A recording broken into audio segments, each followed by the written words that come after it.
নমস্কার বন্ধুরা, welcome to cricket and football hub. তো বন্ধুরা, এই ভিডিওতে তোমাদের মধ্যে বেশ কয়েকটা গুরুত্বপূর্ণ আপডেট নিয়ে আলোচনা করার আছে, সেহেতু এই ভিডিওটা একটুও না স্কিপ করে তোমাদের পুরোটা দেখার অনুরোধ থাকলো। আর তোমরা যারা আমাদের এই চ্যানেলে প্রথমবার এসেছো তারা কিন্তু অবশ্যই ভিডিওতে লাইক দিয়ে চ্যানেলটা সাবস্ক্রাইব করে রেখো, কারণ তুমি কিন্তু এখানে তোমাদের প্রিয় দলের সমস্ত রকম খেলার খবর সবার আগে পেয়ে যাবে। তো চলো আর দেরি না করে আজকের ভিডিওর মেন টপিকগুলো নিয়ে আলোচনা শুরু করা যাক। সো ফার্স্ট অফ অল যদি আমাদের জাতীয় দলকে নিয়ে কথা বলা যায়, তো তোমাদের এর আগেই জানিয়ে দিয়েছিলাম কাফা কাপ টুর্নামেন্টের জন্য আমাদের জাতীয় দল তারা 15ই আগস্ট থেকে অনুশীলনে নেমে পড়বে। আর ঠিক সেই মতনভাবেই গতকাল থেকেই কাফা কাপ টুর্নামেন্টের জন্য আমাদের জাতীয় শিবির তারা কিন্তু বেঙ্গালুরুতে অনুশীলনে নেমে পড়ল দলের নতুন হেড কোচ খালিদ জামিলের নেতৃত্বে। আর এই কাফা টুর্নামেন্টের জন্য যে সমস্ত প্লেয়াররা সিলেক্ট হয়েছে সেই সমস্ত প্লেয়াররা হচ্ছে, গোলকিপার বিভাগে রয়েছে অমরিন্দর সিং, গুরপ্রীত সিং সান্ধু, হৃত্বিক তেওয়ারি, অ্যালবিনো গোমস এবং বিশাল কায়েত। ডিফেন্স বিভাগে রয়েছে আকাশ মিশ্রা, অ্যালেক্স সাজি, বরিশ সিং, চিংলে সানা, রাহুল বেকে, নাওরেম রোশন সিং, সন্দেশ ঝিঙ্গান, ভ্যালপুইয়া, সুনীল বেঞ্জামিন ও আনোয়ার আলী। এর পাশাপাশি মিডফিল্ড পজিশনের জন্য রয়েছে আশিক কুরুনিয়ান, দানিশ ফারুক, নিখিল প্রভু, রাহুল পারভিন, সুরেশ সিং ওয়াংজাম, উদান্তা, অনুরুদ্ধ থাবা, দীপক টাংরি, আপুইয়া, সাহাল আব্দুল সামাদ, জিকসন সিং এবং মনবীর সিং। এবং আপফ্রন্টের জন্য সিলেক্ট হয়েছে ছাংতে, ইরফান, রহিম আলী, বিক্রম প্রতাপ সিং, লিস্টন কুলাসো, মনবীর সিং, নাওরেম ময় সিং এবং জিতিন এমএস। তো এই 35 জনের স্কোয়াড কিন্তু আপাততভাবে সিলেক্ট করা হয়েছে আসন্ন কাফা টুর্নামেন্টের জন্য। আর এই 35 জনের মধ্যে ইতিমধ্যেই গতকাল 22 জন প্লেয়ার তারা কিন্তু অনুশীলনেও যোগ দিয়ে দিয়েছে, এবং বাকি 13 জন প্লেয়ার যাদের দল বর্তমানে ডুরান্ডের কোয়ার্টার ফাইনালের জন্য কোয়ালিফাই করে গেছে, তো সেই সমস্ত দলের প্লেয়াররা তারা কিন্তু এখনও পর্যন্ত জাতীয় শিবিরে যোগদান করেনি। তবে পরবর্তীতে যে সমস্ত দলগুলো ডুরান্ডের পরবর্তী রাউন্ডের থেকে ছিটকে যাবে সেই সমস্ত দলের প্লেয়াররা তারা কিন্তু জাতীয় শিবিরে যোগদান করবে।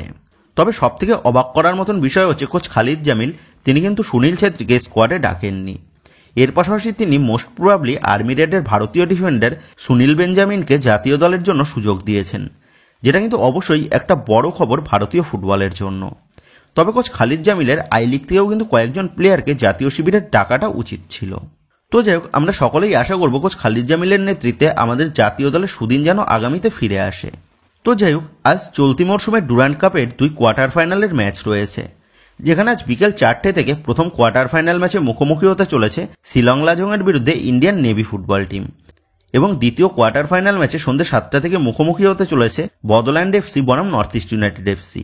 আর এই 4 দলের মধ্যে আজ যে 2 দল জয়লাভ করতে পারবে সেই 2 দল কিন্তু পৌঁছে যাবে সেমিফাইনালের রাস্তায়, যেখানে তারা মুখোমুখি হবে আগামী 19 তারিখ একে অপরের বিরুদ্ধে। মানে quarter final 1 versus quarter final 2 এর জয়ী দল তারা কিন্তু একে অপরের বিরুদ্ধে মুখোমুখি হবে সেমিফাইনাল ম্যাচে। তো যাই হোক, এবার পরবর্তী বিষয়টা বেরিয়ে আসছে মোহনবাগানের ACL 2 এর ম্যাচ নিয়ে। তো তোমরা সকলেই জানো মোহনবাগান এবং এফসি গোয়ার ACL 2 এর গ্রুপ বিন্যাস হয়ে গেছে, যেখানে মোহনবাগানের গ্রুপে বাকি 3টে দল হচ্ছে সেপান এসসি, আল হুসেন এবং আহাল এফসি। অপরদিক দিয়ে এফসি গোয়ার গ্রুপের বাকি 3টে দল হচ্ছে আল নাসার, আল জাওরা এসসি এবং এফসি ইস্তেকলাল। তো এই মোহনবাগানের গ্রুপে এই মৌসুমে ইরানের দল সেপান এসসি পড়েছে। আর মোহনবাগানের গ্রুপে আরও একবার ইরানের দল পড়াতে মোহনবাগান সমর্থকদের মনের মধ্যে কিন্তু আবারও দুশ্চিন্তা শুরু হয়ে গেছে, কারণ গত মরশুমেও মোহনবাগান তারা ইরানে খেলতে যেতে রাজি হয়নি, আর সেই কারণেই গত মরশুমে মোহনবাগানকে ACL 2 থেকে বাদ দিয়ে দেওয়া হয়েছিল। সেহেতু এই মরশুমেও কি মোহনবাগান তারা ইরানে খেলতে যেতে রাজি হবে? আর যদি রাজি না হয় তাহলে কি এই মরশুমেও মোহনবাগানকে ACL 2 থেকে বাদ দিয়ে দেওয়া হবে? তো এই রকমই কিন্তু অনেক প্রশ্ন এখন কিন্তু ঘোরাফেরা করছে সকল বাগান সমর্থকদের মনের মধ্যে। তো দেখো, এই বিষয়ে সকল মোহনবাগান সমর্থকদের জানিয়ে রাখি, এই মরশুমে যে কোনো পরিস্থিতিতে মোহনবাগান দল তারা কিন্তু ACL 2 এর মঞ্চে খেলতে নামবেই। আর ঠিক সেই কারণে গতকাল ড্রয়ের শেষে মোহনবাগানের মিডিয়া টিম ম্যানেজার এবং সেপানের মিডিয়া টিম ম্যানেজার তারা কিন্তু এক বৈঠক সেরেছে, যেখানে ওই বৈঠকের মূল উদ্দেশ্য ছিল ইরানে মোহনবাগানের খেলতে যাওয়ার বিষয় নিয়ে। আর গতকালের ওই মিটিংয়ে সেপানের মিডিয়া টিম ম্যানেজারের তরফ থেকে মোহনবাগানকে আশ্বাস দেওয়া হয়েছে মোহনবাগান তারা বিনা সংকোচে ইরানে খেলতে যেতে পারবে। মোহনবাগান যাতে বিনা বাধায় ইরানে খেলতে যেতে পারে তার জন্য সমস্ত রকমের হেল্প করা হবে সেপানের তরফ থেকে। তো আমরা সকলেই জানি বেশ কিছু কান্ট্রির মানুষদের ইরানে যাওয়াটা মানা রয়েছে, যাদের মধ্যে কিন্তু অস্ট্রেলিয়াও রয়েছে। এবং মোহনবাগান দলে যেহেতু Jamie Maclaren, Jason Cummings, Dimitri পেট্রাটসদের মতন একাধিক অস্ট্রেলিয়ান প্লেয়ার রয়েছে, সেহেতু এবার কিন্তু মোহনবাগান সমর্থকরা ভাবতে পারো তাহলে কি এই 3 বিদেশিকে ছাড়াই মোহনবাগানকে ইরানের উদ্দেশ্যে রওনা দিতে হবে। তো এই বিষয়ে তোমাদের জানিয়ে রাখি, সেপানের মিডিয়া টিম ম্যানেজারের তরফ থেকে জানানো হয়েছে তারা জেমি ম্যাকলারেন, জেসন কামিংস এবং ডিমিত্রি পেট্রাটসদের দুবাই থেকে নিজস্ব চার্টার্ড ফ্লাইটে ইরানে নিয়ে আসবে। সেহেতু মোহনবাগানের কিন্তু আর ইরানে গিয়ে খেলতে নামার কোনো রকম সমস্যাই থাকলো না, যেটা কিন্তু এই মুহূর্তে দাঁড়িয়ে বড় একটা সুখবর সকল মোহনবাগান সমর্থকদের জন্য, সেটা বলাই যায়। এর পাশাপাশি গতকালই কিন্তু মোহনবাগান দলের ACL2 এর ম্যাচের সময়সূচিও প্রকাশ হয়ে গেল, যেখানে মোহনবাগান দল তারা এই মৌসুমের ACL2 এর প্রথম ম্যাচ খেলতে নামবে আগামী 16 সেপ্টেম্বর সন্ধ্যে 7:15 থেকে নিজের হোম গ্রাউন্ডে আহল এফসির বিরুদ্ধে। এরপর মোহনবাগান দলের দ্বিতীয় ম্যাচটা রয়েছে 30 সেপ্টেম্বর রাত 9:30 থেকে সেপান এসসির বিরুদ্ধে সেপান এসসির হোম গ্রাউন্ডে। মোহনবাগানের তৃতীয় ম্যাচটা রয়েছে 21 অক্টোবর রাত 11:45 আল হুসেনের বিরুদ্ধে আল হুসেনের হোম গ্রাউন্ডে। মোহনবাগানের চতুর্থ ম্যাচটা রয়েছে 4 নভেম্বর সেই আল হুসেনের বিরুদ্ধেই সন্ধ্যে 7:15 থেকে মোহনবাগানের হোম গ্রাউন্ডে। এরপর মোহনবাগানের পঞ্চম ম্যাচটা রয়েছে 25 নভেম্বর আহল এফসির বিরুদ্ধে আহল এফসির হোম গ্রাউন্ডে। এবং লাস্ট ম্যাচ রয়েছে 23 ডিসেম্বর সন্ধ্যে 7:15 থেকে সেপান এসসির বিরুদ্ধে মোহনবাগানের হোম গ্রাউন্ডে। তো এই ছিল আসন্ন ACL2 এর মঞ্চে মোহনবাগানের 6 ম্যাচের সময়সূচি। এর পাশাপাশি এফসি গোয়ার ACL2 এর ম্যাচ রয়েছে আগামী 17 সেপ্টেম্বর আল জাওরা এসসির বিরুদ্ধে হোম ম্যাচ। এরপর 1 অক্টোবর ম্যাচ রয়েছে FC ইস্তেকলালের বিরুদ্ধে অ্যাওয়ে ম্যাচ। তারপর 22 অক্টোবর আল নাসেরের বিরুদ্ধে হোম ম্যাচ রয়েছে এফসি গোয়ার। এরপর আবার 5 নভেম্বর সেই আল নাসেরের বিরুদ্ধেই অ্যাওয়ে ম্যাচ রয়েছে এফসি গোয়া দলের। এরপর 26 নভেম্বর আল জাওরার বিরুদ্ধে অ্যাওয়ে ম্যাচ রয়েছে এফসি গোয়া দলের। এবং এফসি গোয়ার ACL2 এর গ্রুপের শেষ ম্যাচটা রয়েছে আগামী 24 ডিসেম্বর FC ইস্তেকলালের বিরুদ্ধে হোম ম্যাচ। সো আগামী 22 অক্টোবর আল নাসার তারা কিন্তু ভারতে খেলতে আসছে।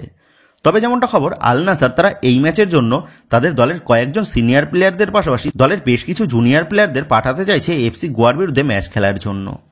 এবং যেমনটা খবর, ভারতে আসার কিন্তু কোনো সম্ভাবনাই নেই CR7-এর। তবে এফসি গোয়া তারা যে আল নাসারের মতন বড় ক্লাবের বিরুদ্ধে খেলতে নামবে, এটাই কিন্তু একটা বড় অ্যাচিভমেন্ট এফসি গোয়া এবং ভারতীয় ফুটবলের জন্য। তো এফসি গোয়ার গ্রুপটা গ্রুপ অফ ডেথ হলেও মোহনবাগানের গ্রুপটা কিন্তু তুলনামূলকভাবে সহজ রয়েছে। সো মোহনবাগানের কাছে কিন্তু একটা হিউজ পসিবিলিটি রয়েছে অ্যাটলিস্ট পয়েন্টস টেবিলের সেকেন্ড পজিশনে ফিনিশ করার।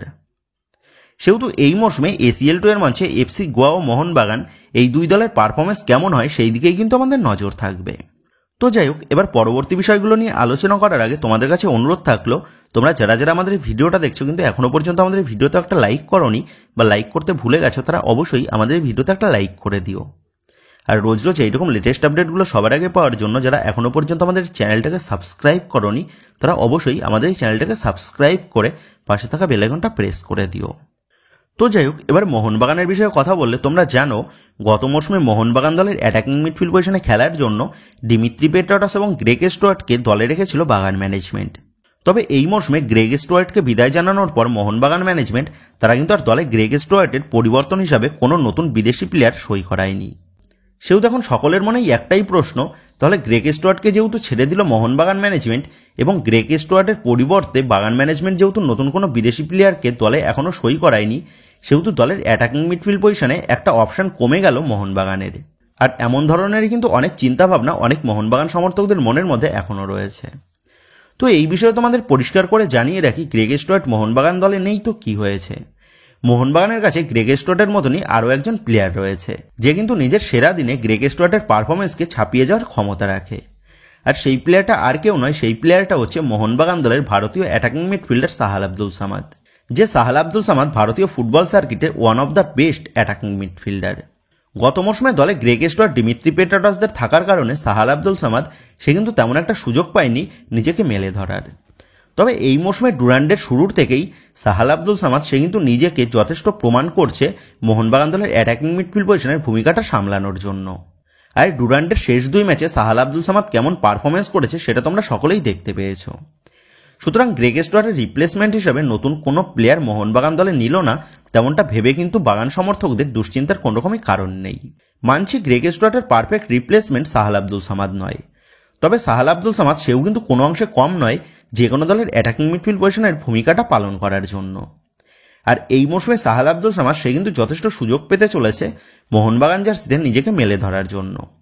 সো এই মৌসুমে সাহাল আব্দুল সামাদ সে কতটা চোটমুক্ত অবস্থায় থেকে মোহনবাগান দলের আপফ্রন্টের ভরসা যোগাতে পারে সেই দিকেই আমাদের সকলের নজর থাকবে। তো যাই হোক, আজ মার্কাস মার্গুলাও তিনি ঘোষণা করতে চলেছেন মোহনবাগান দলের ষষ্ঠ বিদেশি প্লেয়ার কে হতে চলেছে। তো আমরা সকলেই জানি রবসন রবিনোকেই মোহনবাগান ম্যানেজমেন্ট তারা তাদের দলের ষষ্ঠ বিদেশি হিসাবে চূড়ান্ত করতে চলেছে। আর আজ মার্কাস মার্গুলাও যদি রবসান রবিনোর নামটা ঘোষণা করে দেয়, তাহলে রবসান রবিনো সে যে মোহনবাগান দলেই আসছে সেটা কিন্তু পুরোপুরি রূপে নিশ্চিত হয়ে যাবে। তো যাই হোক, এবারে লাস্ট আপডেটটা বেরিয়ে আসছে আগামীকালের বড় ম্যাচের আগে ইস্টবেঙ্গলের দুঃসংবাদ এবং মোহনবাগানের সুসংবাদ নিয়ে। তো তোমরা জানো আগামীকাল ভারতীয় ফুটবলের সবথেকে বড় ম্যাচ তথা ডার্বি ম্যাচ অনুষ্ঠিত হতে চলেছে। আর এই বড় ম্যাচের আগেই লাল হলুদ শিবির থেকে বেরিয়ে এসেছে বড় এক দুঃসংবাদ। যেমনটা জানা গেছে, গতকাল ইস্টবেঙ্গল দলের বিদেশি মিডফিল্ডার মোহাম্মদ রাশিদের বাবা মারা গেছেন, যার ফলে গতকাল অনুশীলন শেষেই মোহাম্মদ রাশিদ তিনি কিন্তু নিজের দেশের উদ্দেশ্যে রওনা দিয়েছেন। আর রাশিদের বাড়ি ফেরাতে আগামীকালের বড় ম্যাচের আগে ইস্টবেঙ্গলের মিডফিল্ডে যে বড় একটা ধাক্কা লাগলো সেটা বলাই যায়। একদিকে বড় ম্যাচের আগে ইস্টবেঙ্গল শিবির থেকে দুঃসংবাদ বেরিয়ে আসলেও অপরদিক দিয়ে বাগান শিবিরকে কেন্দ্র করে বড় এক সুসংবাদ বেরিয়ে এসেছে। আর সেই সুখবরটা হচ্ছে মোহনবাগান দলের ভারতীয় তরুণ স্ট্রাইকার তথা সুহেল আহমেদ ভাটকে কেন্দ্র করে। গতকাল যেমনটা জানা গেছে, সুহেল আহমেদ ভাট সে তার চোট সারিয়ে দলের সাথে গতকাল অনুশীলনে যোগ দিয়েছে। আর সুহেল আহমেদ ভাটের ফেরাতে যে বড় ম্যাচের আগে মোহনবাগানের আপফ্রন্টের শক্তি বৃদ্ধি করলো সেটা বলাই যায়। এর পাশাপাশি যেমনটা আপডেট, গতকাল ইস্টবেঙ্গল শিবিরে যোগ দিয়েছে ইস্টবেঙ্গল দলের নতুন ভারতীয় ডিফেন্ডার জয় গুপ্তা। তবে জয় গুপ্তা সে ইস্টবেঙ্গল শিবিরে যোগ দিলেও এখনও পর্যন্ত ইস্টবেঙ্গল ম্যানেজমেন্টের তরফ থেকে জয় গুপ্তার নামটা কিন্তু অফিসিয়ালিভাবে অ্যানাউন্সমেন্ট করা হয়নি। আর তার কারণ, জয় গুপ্তার মেডিকেল রিপোর্ট দেখে নিয়েই জয় গুপ্তার নামটা অফিসিয়ালিভাবে অ্যানাউন্সমেন্ট করবে ইস্টবেঙ্গল ম্যানেজমেন্ট। আর জয় গুপ্তা গতকাল শহরে এসেই তিনি কিন্তু মেডিকেল টেস্ট দিয়েছেন। সেহেতু আজ জয় গুপ্তার মেডিকেল রিপোর্টটা এসে গেলেই এবং সেটা পজিটিভ হলেই আজই কিন্তু জয় গুপ্তার নামটা অফিসিয়ালিভাবে ঘোষণা করে দেওয়া হবে ইস্টবেঙ্গল ম্যানেজমেন্টের তরফ থেকে। তবে জয় গুপ্তাকে আগামীকালের ডার্বি ম্যাচে দেখতে পাওয়া যাবে নাকি তার সম্ভাবনাটা কিন্তু আপাততভাবে 50-50। কিন্তু জয় গুপ্তার শিবিরে যোগ দেওয়ায় ইস্টবেঙ্গলের ডিফেন্স লাইনের যে বেশ খানিকটা শক্তি বৃদ্ধি পেল সেটা বলাই যায়। তো যাই হোক বন্ধুরা, তোমরা কমেন্ট করে জানিও আগামীকালের বড় ম্যাচে কোন দল জয়লাভ করতে পারে বলে তোমার মনে হচ্ছে। এই বিষয়ে তোমাদের মতামতটা অবশ্যই নিচে কমেন্ট করে জানিয়ে দিও। আর এটাও জানিয়ে দিও আগামীকালের ম্যাচে দুই দলের কোন কোন প্লেয়ার গোল করতে পারে বলে তোমার মনে হয়। এই বিষয়টা নিয়েও তোমাদের মতামতটা কিন্তু অবশ্যই নিচে কমেন্ট করতে একদমই ভুলবে না। তো যাই হোক বন্ধুরা, এই ভিডিওতে এই আপডেট কটা নিয়েই তোমাদের মধ্যে আলোচনা করার ছিল। তো আশা করি ভিডিওটা তোমাদের ভালো লেগেছে। তো যদি ভিডিওটা ভালো লেগে থাকে তাহলে ভিডিওতে লাইক দিয়ে চ্যানেল সাবস্ক্রাইব করে পাশে থাকা বেল আইকনটা অবশ্যই প্রেস করে দিও। তো বন্ধুরা, এই ভিডিওটা এটুকুই ছিল। তো আসি বন্ধুরা, দেখা হচ্ছে পরের ভিডিওতে।